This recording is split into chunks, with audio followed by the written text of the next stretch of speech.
Alors quelques chiffres, Ambre, 6 mois d'enquête, 120 heures d'audition, un demi-million de personnes concernées dans l'industrie, 800 000 élèves et étudiants des secteurs de la culture. Tu reviens sur l'ampleur du chantier qui a été accompli. Oui, je crois que c'est important qu'on la mesure parce qu'aujourd'hui vous publiez vos propositions, elles vont être applaudies par certains, sûrement aussi critiquées par d'autres, mais en même temps elles sont là pour ça, pour susciter des débats et pour les nourrir. Mais peut-être qu'avant de discuter de ce qu'on va en faire, il est bon de rappeler d'où elles viennent, de quelle légitimité elles se nourrissent.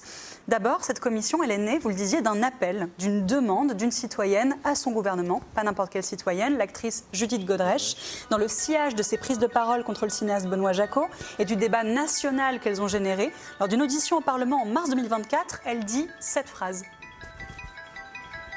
Je me permets de vous demander de prendre l'initiative d'une commission d'enquête sur le droit du travail dans le monde du cinéma, et en particulier ses risques pour les femmes et les enfants.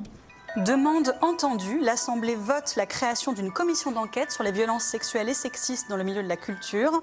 Vous l'avez rappelé, les travaux commencent, sont interrompus à l'été par une petite dissolution d'Assemblée. Voilà, c'est un cas fréquent, ça arrive souvent.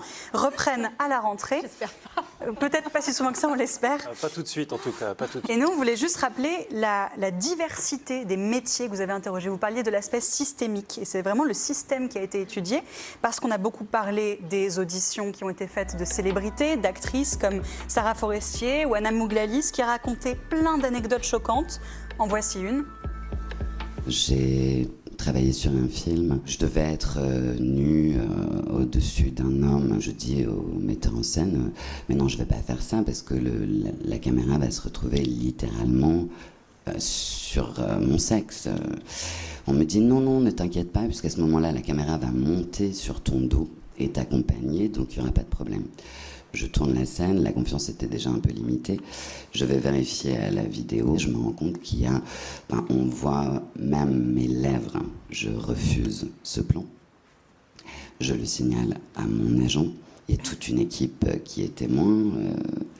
Ce plan, non seulement est monté dans le film, mais a été dans la bande-annonce.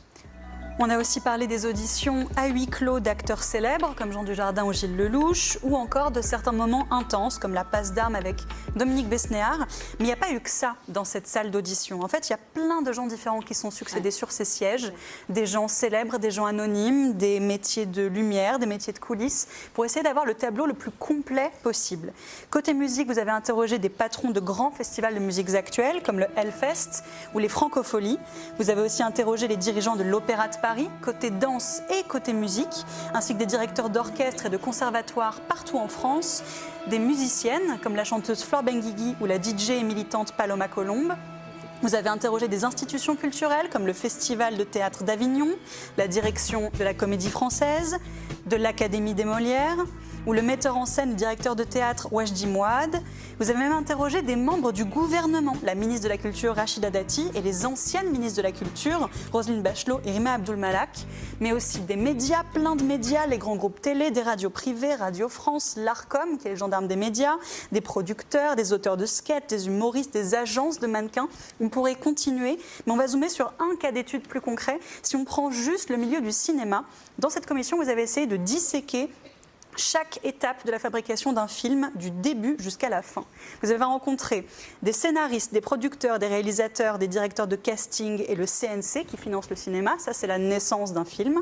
Ensuite, vous avez vu des figurants, des scripts, des métiers techniques, des assureurs même, pour discuter de comment concrètement on encadre le tournage d'un film. Puis quand le film est fini, il y a la promo. Là, vous avez rencontré des distributeurs, des exploitants, des journalistes critiques de films, ou encore les grands festivals de cinéma comme le Festival de Cannes ou le Festival du film de Deauville ou l'Académie des Césars. Et enfin, vous avez évoqué la postérité des films avec, par exemple, la Cinémathèque française. Voilà. Alors, dans vos propositions, on va en parler. Il y en a qui vont faire débat parce qu'elles viennent contredire certaines conceptions ancestrales du cinéma. Il y en a qui vont dire que peut-être vous venez mettre des règles dans un milieu qu'on a longtemps voulu garantir comme un espace de liberté absolue. Et c'est pour ça que c'est important de rappeler l'origine et la méthode de votre commission. La demande de Judith Godrèche qui était de déterminer les limites de l'exception culturelle et la liste étourdissante des gens que vous avez interrogés pour ce faire. Est-ce qu'on peut revenir, merci Ambre, est-ce qu'on peut revenir sur l'histoire d'Anna Mouglalis qu'on a entendue à l'instant. À partir de cette histoire, il y a une recommandation qui a été suscitée, c'est le droit de regard des comédiens sur le montage final. Oui. C'est ça. Oui, moi je pense qu'on ne peut pas laisser une actrice qui ne souhaite pas qu'on voit une partie intime de son corps diffusée. Si elle ne le souhaite pas, ça n'a pas à être diffusé. Et ce qu'on propose, c'est certes le droit de regard, mais aussi qu'il y ait un vrai travail de contractualisation sur les scènes. Alors, contractualisation, ça ne fait peut-être pas glamour pour la réalisation d'un film, mais si, en réalité. En réalité, il faut que l'actrice connaisse exactement ce qu'elle va devoir faire, et l'acteur aussi, qu'il soit accompagné, s'il le souhaite, par un coordinateur d'intimité qui travaille avec le réalisateur, qui travaille avec les comédiens, pour ensuite déterminer qu'est-ce qu'on fait, comment on le fait. Et en réalité, tout le monde nous dit que ça sera bien mieux, parce que les scènes seront bien plus professionnelles. Anna Mouglalis le dit, elle dira on saura quoi faire, on jouera en réalité, parce que c'est ça le cinéma, c'est du jeu.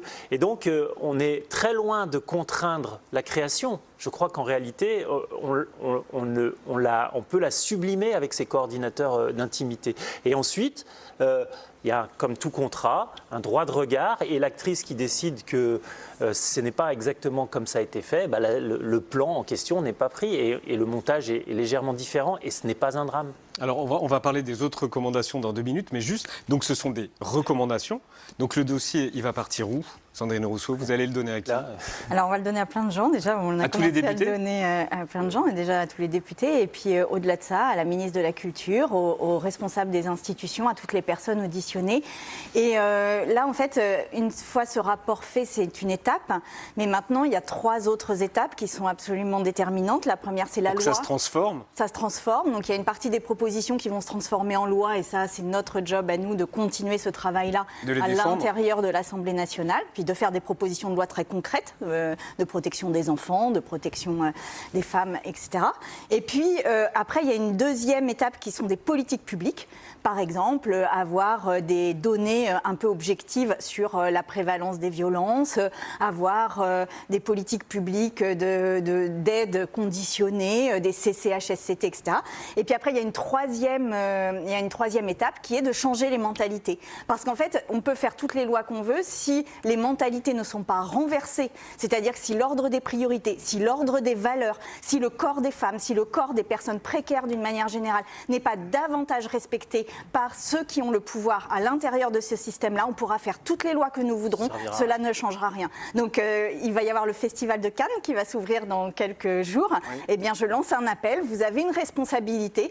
Après ce rapport, vous pouvez vous en emparer et en faire un objet politique de ce Festival de Cannes, que ce festival soit celui de la révolution des mentalités et des messages extrêmement forts envoyés à toute la profession. Donc on va avoir on va parler d'autres recommandations et puis on va voir aussi les coulisses de votre journée. Quand on revient, on marque une pause et on revient dans 2 minutes. À tout de suite.